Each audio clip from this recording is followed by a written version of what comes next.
this is just an index that USDA puts together looking at the various inputs that farmers use across the U.S.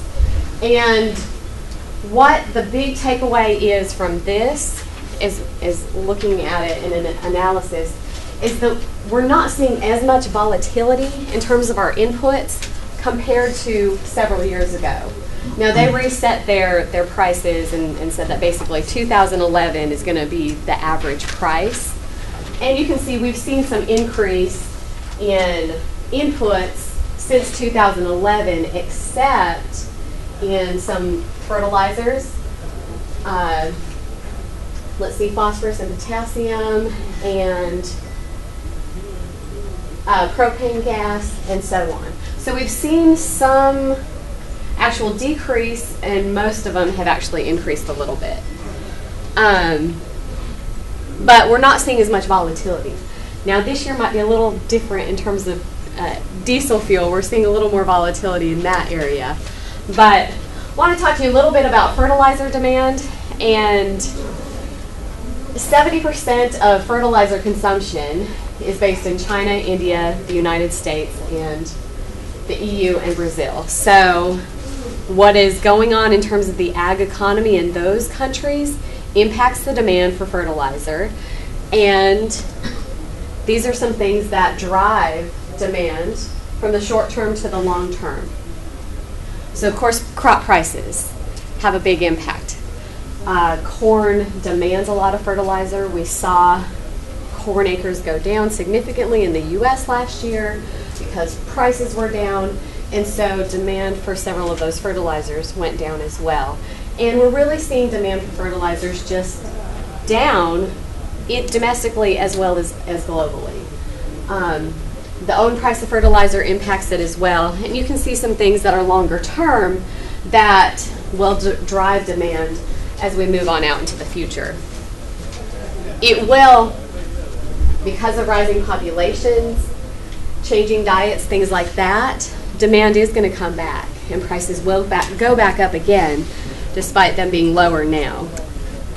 Just to take you a snapshot of what the current situation is for the main nutrients, nitrogen, we're seeing those down significantly from a year ago.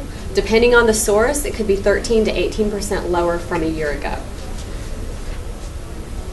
Same thing with phosphorus, down 13% from 1 year ago. And I tried to get this blue box to cover about a year time period so you can see where we were about a year ago. 550 a ton, and now we're actually a little below 500 a ton. And the same thing with potassium, but it's actually even more, the difference, 20% from 1 year ago. So we're seeing potassium prices that are less than we've seen in 8 to 10 years. So that is good news when we're trying to think about, okay, how can we manage our costs and deal with these tight margins? We know commodity prices are lower. How are we going to be able to manage our costs? And so this helps a little bit. Costs are still high, unfortunately. Seasonal 5-year diesel fuel index. This is, I've circled the spots on there, really the best times of year to buy diesel fuel if you have some on-farm storage. January, about June, first part of June, and then when we get into late fall and early winter. Late fall through early winter are really the better times. And this is based on 5 years of data, looking at a seasonal index. 2014 and 2015 definitely have a huge influence on this index. Previously there was more variation, but 2014, 2015, we saw diesel price drop all year, both years. And I'll show you that here on this slide as well. So you can see 2015, it just steadily dropped. And the same thing occurred in 2014. I just didn't extend it back further, but just a steady drop. So that's kind of impacting that seasonal index. So you have to take the seasonal index for what it's worth. This is based on historical behavior counting the past 5 years. So if we think this year will be similar to next year, these are the ideal times of the year to purchase diesel fuel. The outlook is that it will come back in terms of price, that we'll see a gradual increase in terms of diesel fuel prices through 2016 and 2017. So that's the outlook for it. This was published this January, early January, by the Energy Information Administration, and certainly last week we'll actually see that come down some more. There is more volatility, definitely, in terms of the fuel market. So to summarize the outlook overall, looking at some of the other inputs, seed prices, we're seeing minor changes in those, potentially overall across all of them about a 1% increase. And that's even been the situation for peanuts. You say, well, there's plenty of supply, why are those prices going up? But word is they're also going up a little bit. These are the prices that I'm using in the 2016 budgets for fertilizer. You can actually get fertilizer less today than what I have in there, but I'm anticipating that with spring planting, demand for those will go up, so we could potentially see some prices go up. So there's some cushion here in the prices. They're a little bit higher than what my survey results showed. So just putting a little cushion in the budgets.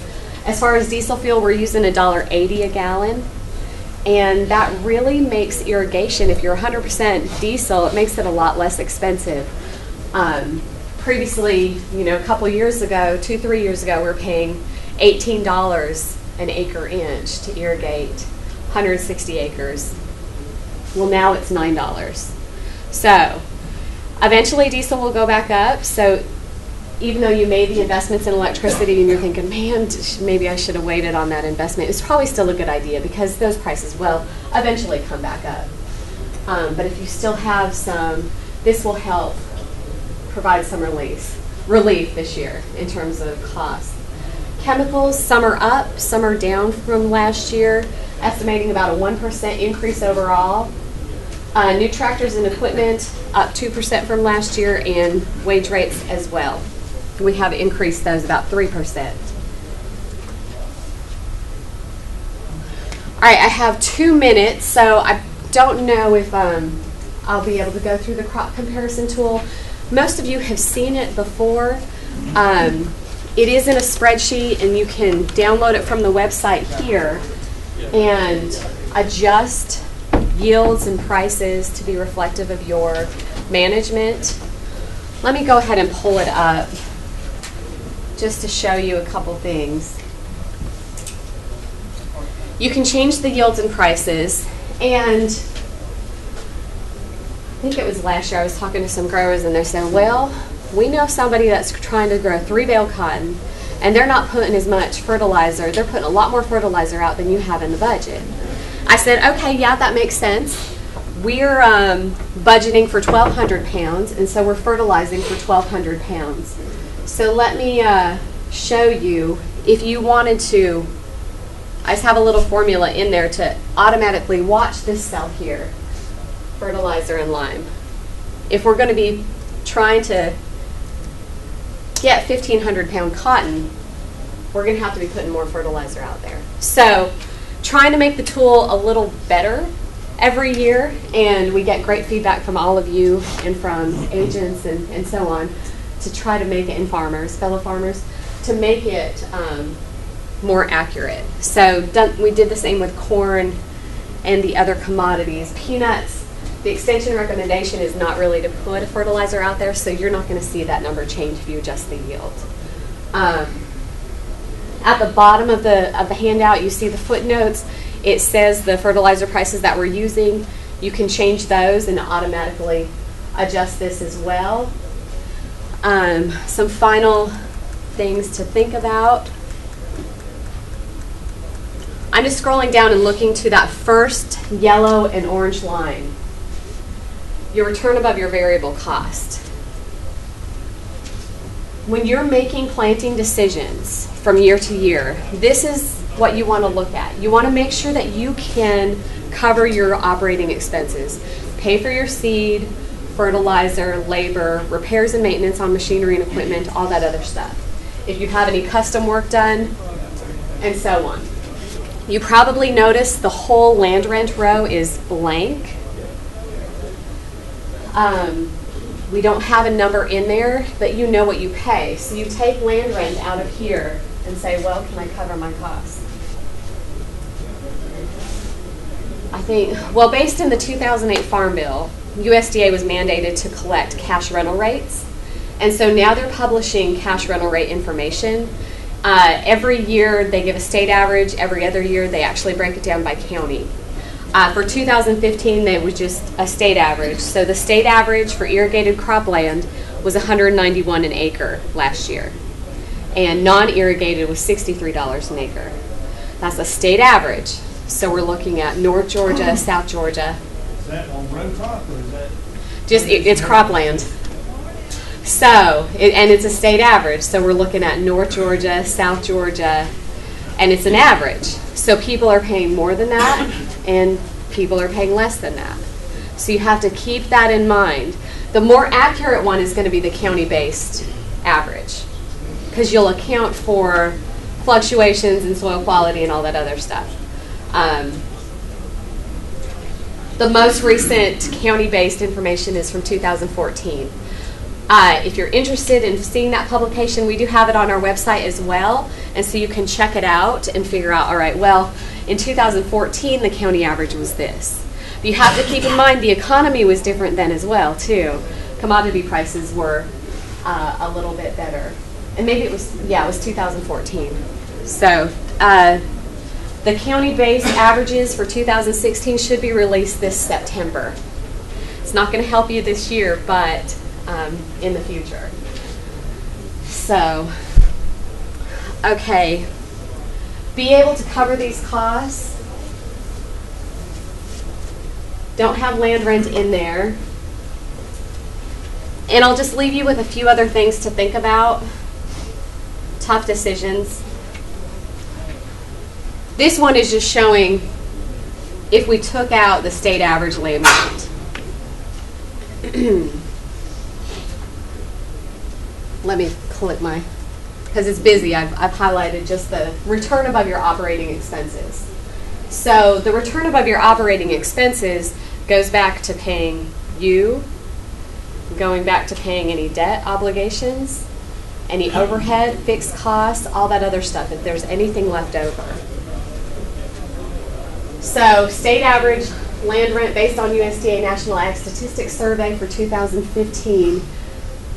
There you can see a return for irrigated and for dry land. I actually kept the number of $75. That's what Nathan Smith used last year. So I kept that for dry land, $75 rather than the state average of $63. So just want to leave you with some final things to think about. Of course, if there's any rebates, take advantage of those. Don't leave those sitting on the table. We want to manage our costs as best as possible. Another thing, so a lot of times we're thinking about cost per acre. How can we reduce our cost per acre? But the fact of the matter is, if we have a problem, a disease problem, an insect pest, we need to manage that problem because we want to get the best yield possible.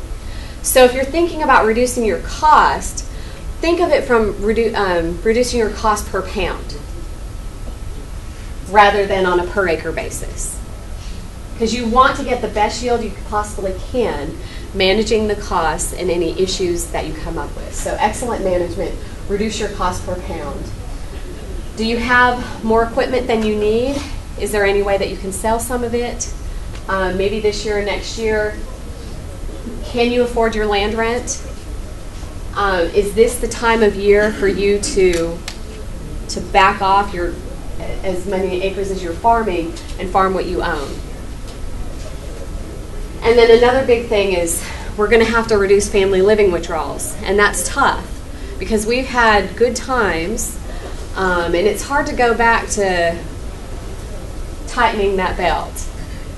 So These are things that I'm leaving growers with to think about as I do my county meetings this year. Tough decisions, easy for me to stand up here and say because I don't have to make them. But I do want to see you guys next year and in the future, so I say it from my heart. Thank you all for your time. Thank you for supporting the cotton commissions and so on, because they help us give the ability to provide economic education and research to you guys.